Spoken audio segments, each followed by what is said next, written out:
Hi guys. நம்ம எப்பயுமே daily பரபரப்பாக வேலை பண்ணிகிட்டே இருப்போம். நம்மளுக்கு என்னைக்காச்சும் ஒரு நாள் ஒரு ரெஸ்ட் இருக்கான்னு கேட்டால் காண்ட். நமக்கு எப்பயுமே வந்து ரெஸ்ட் எடுக்கக்கூடிய வாய்ப்பே நமக்கு கிடைக்காது. அந்த மாதிரி நேரங்களில் நம்மளை வந்து எப்படி கொஞ்சம் விதவிதமாக ரீஃப்ரெஷ் பண்ணிக்கலாம், அதாவது இன்னும் கொஞ்சம் ஆக்டிவாக நம்ம எப்படி மூவ் ஆன் ஆகலாம் அப்படின்னு தான் நான் உங்களுக்கு ஒரு ஐடியா சொல்லி தர போகிறேன். நான் இன்னைக்கு காட்டுறது வந்து பபிள் ஸ்டைல். சரியா?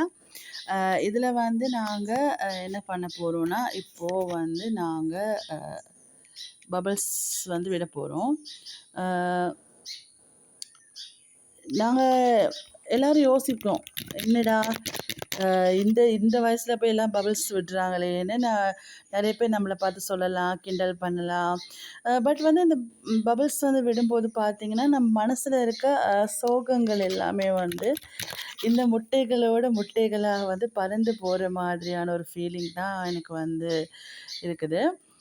இந்த பபிள்ஸ் விடுறதுக்கு வந்து வயசு முக்கியம் இல்லை, இல்லாட்டி சின்னவங்க பெரியவங்க அந்த வித்தியாசம் இல்லை.